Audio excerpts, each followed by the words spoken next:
He's trying to free your mind. He's trying to free your heart. He's trying to free your soul, because you've been broken. You've been mishandled. You've been misused. You have struggled in that place, and you have lost sleep because of where you were in that place. This thing has made you weary. This thing has made you depressed. This thing has made you have worry and anxiety, and you still want to linger. You still want to be there. This thing has took you through some turbulence, some chaos.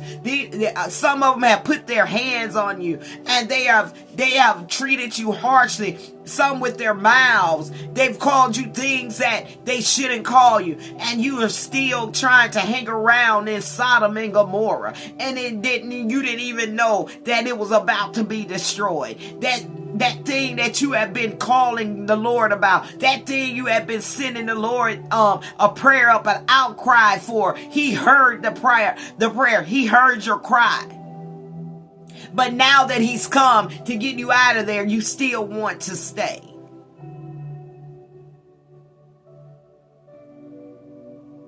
But why?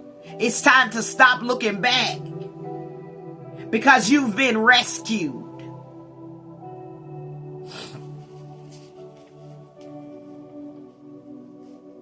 So while Lot was taking his time, while Lot was being hasty,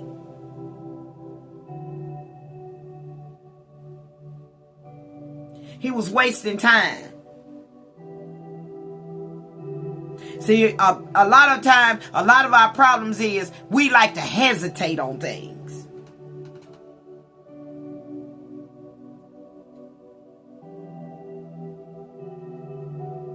We like to hesitate on things.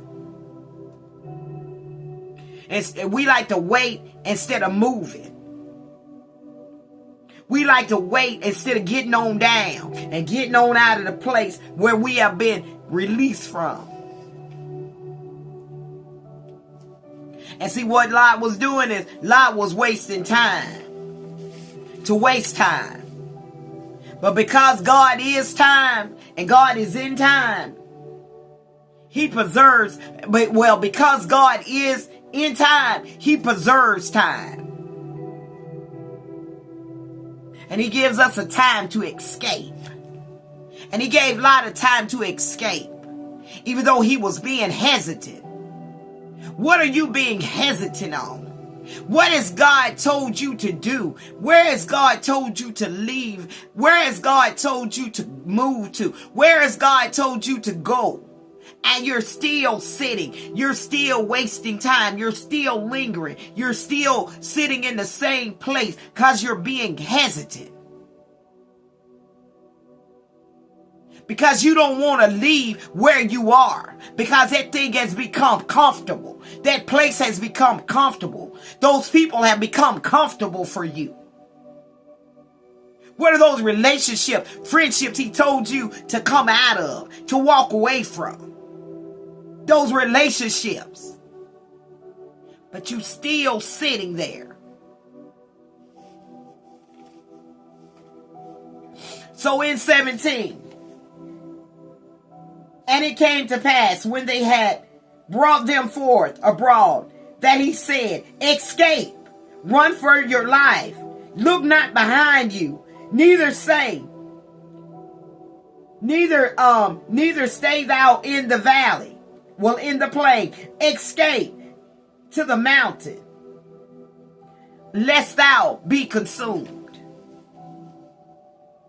They was telling them, run for your lives. Don't you look back. Don't you stop in that valley. But you run up to them hills, so you don't be killed. And that's the problem. A lot of us go and we stop in the valleys instead of going up to the mountain. And then we get killed and we get destroyed and we get broken and we get hurt, we get crushed in the midst of it. Why? Because we didn't follow instructions. Why? Because we stopped.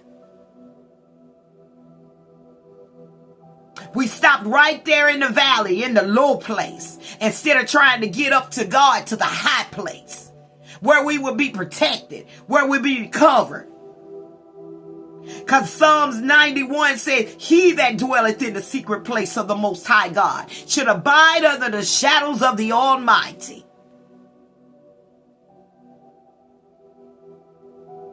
I will say of the Lord, for he is my refuge and my fortress. In my God do I put my trust. But see, that's the problem. A lot of people don't put their trust in him. A lot of people don't want him to hide them. A lot of people ain't realized who he really is. I should do it under the bush. Do you know who he is? Do you know who he is for you? And if you do, then why are you still in that valley? Why are you still in that low place? When he has instructed you to, he's instructed you to go to the high place. He's even sent somebody to instruct you to move and go to the high place.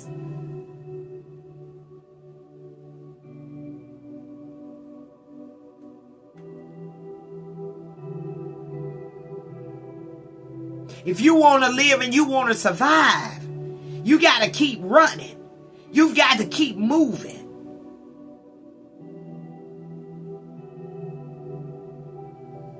You got to keep going.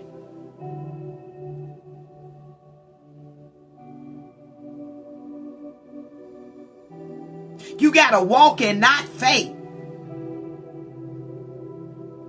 You can't become weary in doing well. But if you're not doing well, then you've become weary. Some of you are trying to do well, but you've become weary right there in doing well. Why? Because of where you are. Because you're in a place like Sodom and Gomorrah. In your life, in your home.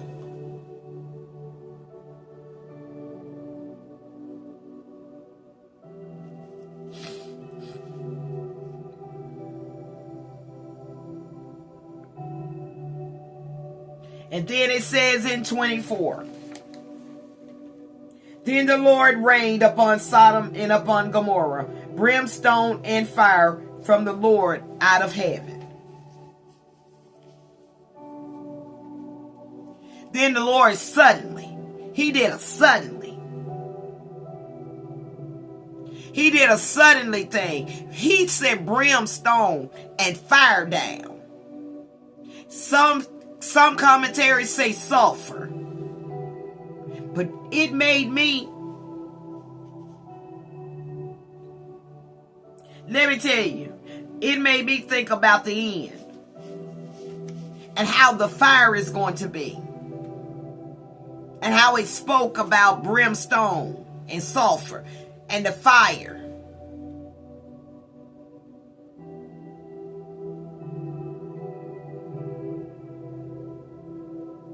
And let me tell you, the Lord is going to do some suddenlies against some people who come up against you.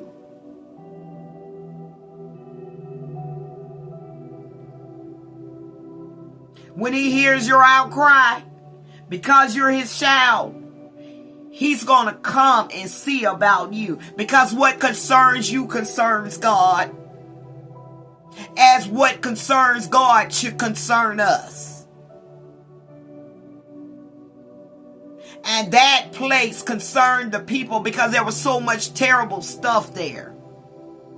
And when the accusations and the prayers came up before God, that thing bothered him. So he had to have that city destroyed.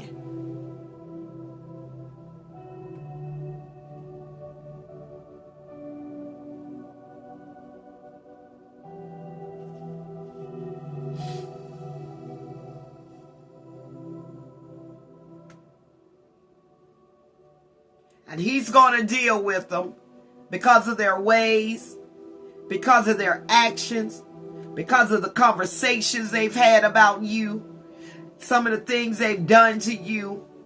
Just know, it's going to come back on them. And it's going to be a suddenly. God going to do it speedily.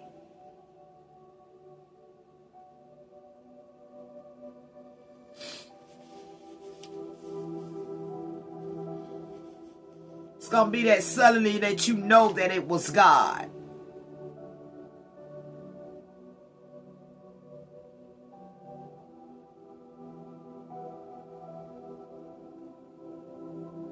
And just know, because it said that even around them, the other cities and the plains and all of those places were destroyed, right along with Sodom and Gomorrah. And just know, those people who were with them, who talked about you, who did some things against you, who backstabbed you, who walked away and said things about you, those same people, those who laughed at you, those who ridiculed you, those who have put their hands on you, those who have done some things to you they should have never done, just know they're going to get that same repay just like the others.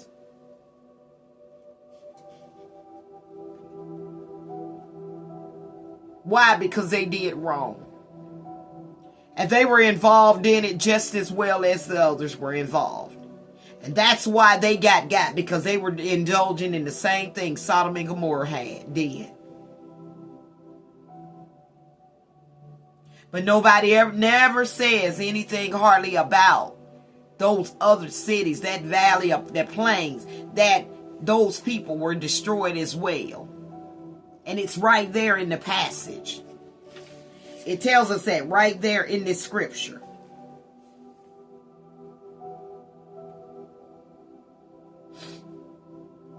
He says in 25, and he overthrew those cities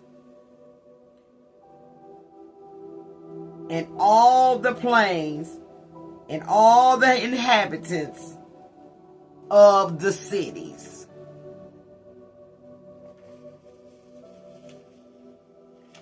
So then it says in 26, but his wife looked back from behind him, and she became a pillar of salt. Now the instructions was to run. Run for your lives. Don't look back. Don't turn around. But you keep going.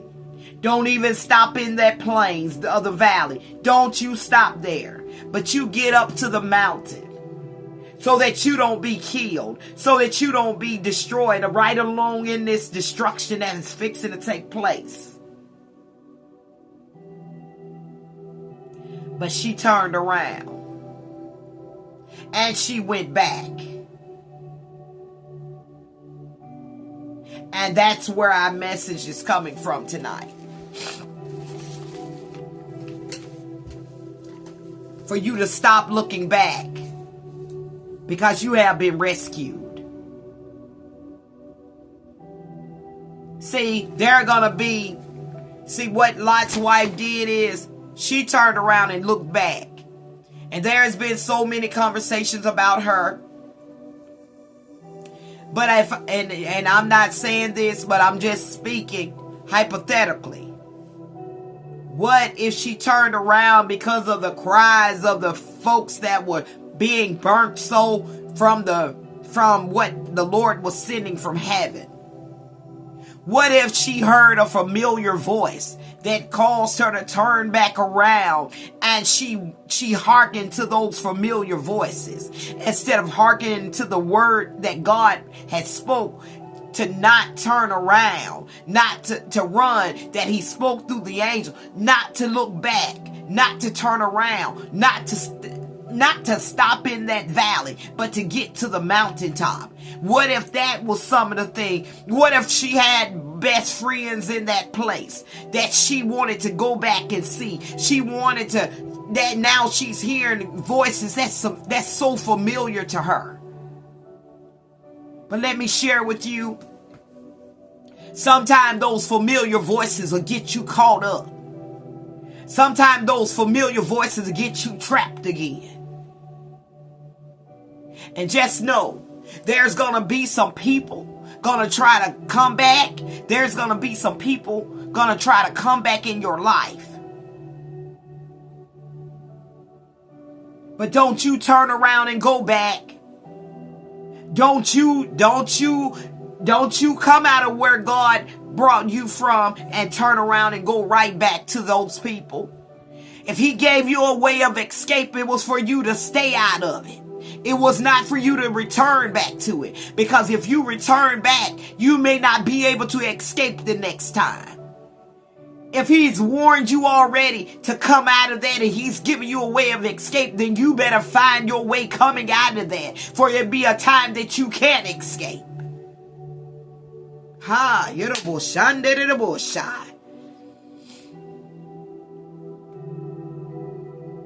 See, that's how things is. That's how things go sometimes. People be in marriages and people be in relationships, and all of a sudden, you're doing good. You're doing well. You're staying focused. You're not seeing anybody. You're not trying to date. You're not trying to talk to anybody. And if you are, then you know that's your business, because you're no longer with these people. And what they're searching for, what they're trying to do is they're trying to come back into your life, to damper up your life, to stop your move, to stop the flow of God for your life, trying to bind up your destiny. But you better keep moving. You better not be blind. You better not be blindsided, but you better keep looking up from the hills for which cometh your help. If God got you out of it, he got you out of it for a reason. He got you out of it to stay out of it. Don't turn back. Don't you look back. Don't you go back. Don't even go around to try to peek around the wall. Don't try to peek around the person he got to block you, to protect you, to shield you, to cover you. Don't you even try to peek around them, because when you do, you're going to look at something that you never should have re-enlined into your eyes. Never should have got back into your eye gate. We have to guard our eye gates. Our eye gates. We have to guard our ear gates. We have to guard our hearts. He said for out of the heart are the issues of life. Even the heart speak things. And if it's spoken, then you can best believe that's what it was. So they'll start trying to call you. They'll start back trying to communicate with you. And that's because they want to know what you're doing, who you're with. You know why? Because now they don't have you anymore. And now they realize they made a mistake. They realize that what they thought was not good for them really was the best thing for them. So now they want to catch up to you. They want to conversate with you. But when that time was right, when they could have communicated, they chose not to do it. So now let me tell you why they want to come back. They want to come back now because those people that they had came into an agreement with, some of those women now no longer want them. Some of those men no longer want them. So what they thought is the grass was greener on that side than it was on the side they were on. So now they're getting lonely. Now they're missing you. Now they don't have that same happiness that they had before. They don't have that same joy they had before. Why? Because they left, as I said earlier, you disconnected from the one who you should have stayed connected to. So you chose to break off from them. And then that thing caused turmoil. And then sometimes you don't even know that the people that were around you really didn't mean you any good. You thought they were your friends. You thought they had your back. And then some of you didn't even know they were after your husband. They were after your wife. But they called you friend. They called you sister. They called you brother. And the entire time they were pursuing after them. So now, that bed done got real cold. Those bed sheets is freezing. That bed done got real lonely. And they want to now come back to you. Don't you go back. Don't you turn around. Don't you look back. Because it's nothing there for you anymore. See, that house done got drafty. Those bedrooms done got lonely. And those walls cannot talk. All they hear is silence. So when it's convenient for them, they'll call you. They'll reach out to you. With no avail to even be with you. Like you gonna pretend and think that they are. Some will, but a majority of them won't.